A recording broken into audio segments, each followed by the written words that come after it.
Hi hello namaste welcome to my channel Bigg Boss season 9లో ఈరోజు ఎపిసోడ్లో జరిగిన కొన్ని విషయాల గురించి మాట్లాడుకుందాం. అలాగే కంటెస్టెంట్స్ గురించి కూడా కొన్ని విషయాలు అయితే మాట్లాడుకుందాం. సో వీడియోలోకి వెళ్ళే ముందు ఫస్ట్ ఎవరైనా కొత్తగా చూసే వాళ్ళు ఉంటే సబ్స్క్రైబ్ చేసుకోండి. అలాగే ఒక లైక్ అయితే చేయండి. ఎందుకంటే నాకు ఎవరు కూడా ఈ యొక్క సీజన్లో కానీ ఎప్పుడు కానీ ఫేవరెటిజం అనేది లేదు.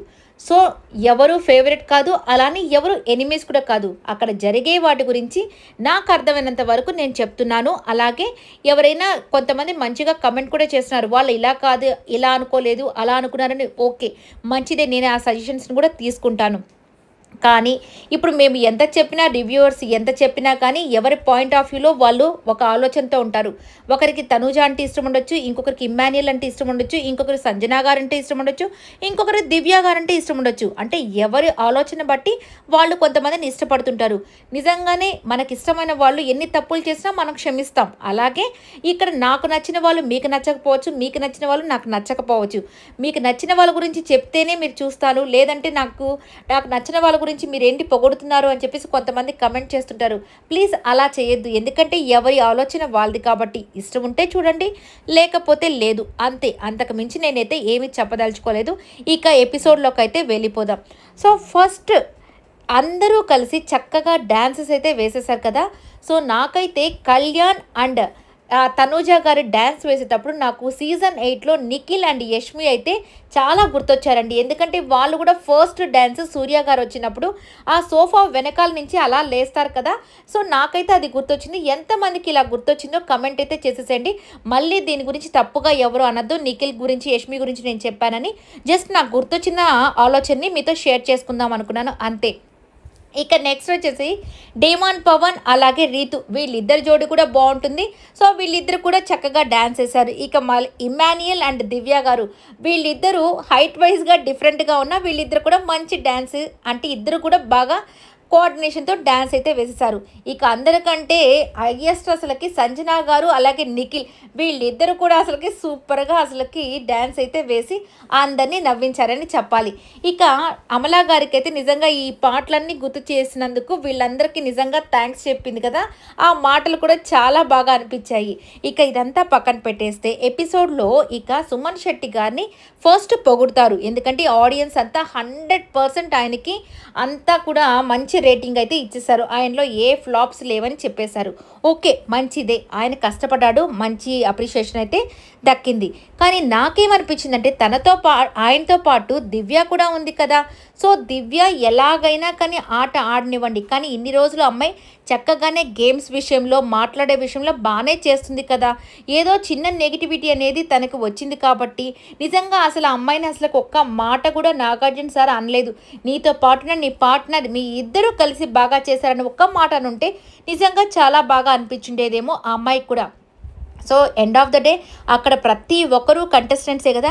నాగార్జున సార్ ఎవరిని అప్రిషియేట్ చేస్తారో అని అందరూ ఎదురు చూస్తూ ఉంటారు ఆయన అప్రిషియేషన్ కోసం. సో ఆ అమ్మాయికి కూడా ఇచ్చినుంటే బాగుండేదేమో. అక్కడ కొద్దిగా నాకు నచ్చలేదన్నమాట. ఎందుకంటే సుమన్ శెట్టి గారికి మాత్రమే క్రెడిట్ ఇచ్చారు. ఇక్కడ దివ్య అస్సలు ఆ విషయం గురించి ఎత్తలేదు.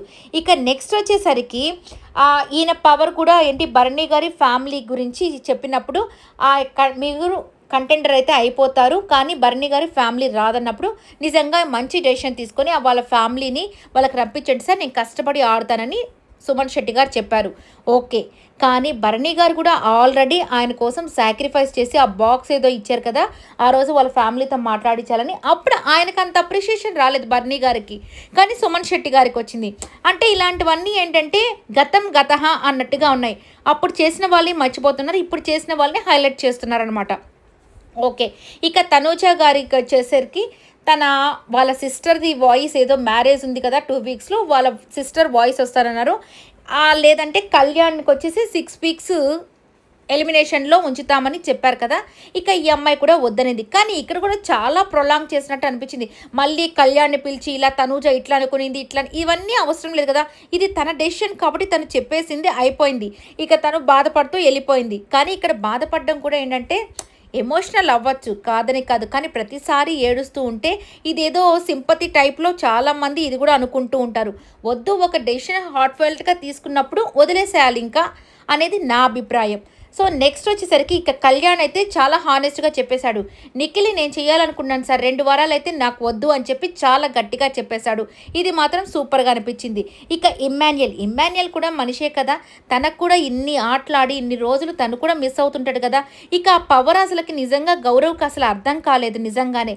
సో కాబట్టి తీసేస్తే ఏమైంది, నేను ఆడి గెలుచుకుంటాననే స్పిరిట్ తను కూడా ఉంటే బాగుండేది. బట్ ఇక్కడ ఇమ్మాన్యుయల్ పాపం ఆ వాయిస్ చూడగానే చూడండి అసలు ఎంత బాగా ఏడ్ చేస్తూ ఉన్నాడో. నిజంగానే తనకు తన గర్ల్ ఫ్రెండ్ వాయిస్ వినాలని కోరికగా ఉన్నింది కాబట్టి మేబీ చేస్తుంటాడు కదా. ఎందుకు ఇమ్మాన్యుయల్ కూడా అందరూ సెల్ఫిష్ అని అంటూ ఉన్నారు, గేమ్స్ ఆడే కదా తను గెలుచుకుంటున్నాడు, ఎందుకు మనం ఆలోచించే విధానాన్ని మార్చుకోలేకపోతున్నామంటే కెప్టెన్ అయిన వాళ్ళు కెప్టెన్ అవ్వకూడదా అంటే తను గేమ్ ఆడితేనే కదా వచ్చింది. సో తనకు సపోర్ట్ చేసిన వాళ్ళు మళ్ళీ రిటర్న్ బ్యాక్ సపోర్ట్ చేస్తున్నారు అంతే, అంతకు మించి ఇంకేం లేదు కదా. ఇక ఎలిమినేషన్ గురించి భయపడుతున్నాడు అంటున్నారు. నిజంగా ఎవరైనా ఎలిమినేట్ చేస్తే ఎలిమినేట్ అవ్వాల్సిందే కదా, ఎవరు ఎలిమినేట్ చేయకపోతే తనది కాదు కదా తప్పు. సో దాంట్లో సేఫ్ గేమ్ ఏముందండి, ఇక తన గేమ్ తను ఆడుకుంటూ పోతున్నాడు. కష్టపడే వాళ్ళని అప్రిషియేట్ చేయాలనేది నా ఉద్దేశం. ఇక రీతు గురించి అయితే రీతు అయితే వాళ్ళ నాన్నగారి షర్టు కోసం సంజన గారి శారీస్ అన్నీ ఇచ్చేసింది. ఇక్కడ సంజన గారిని నిజంగా మెచ్చుకోవాలండి. ఆ అమ్మాయి వచ్చి సారీ చెప్తుంటే, ఎందుకు సారీ చెప్తున్నావు, నువ్వు మంచి పనే చేసావు కదా, ఇట్స్ ఓకే, మీ నాన్నగారి షర్టు నీ దగ్గరే ఉంచుకో అని చెప్పింది. ఇక డేమాన్ వచ్చేసి రీతుకైతే సాక్రిఫైస్ చేశారు. ఐ హోప్ ఈ వీడియో మీకు నచ్చినట్లయితే లైక్ చేయండి, షేర్ చేయండి, కమెంట్ చేయండి, సబ్స్క్రైబ్ చేసుకోవడం మర్చిపోకండి. Thank you so much for watching. Bye bye.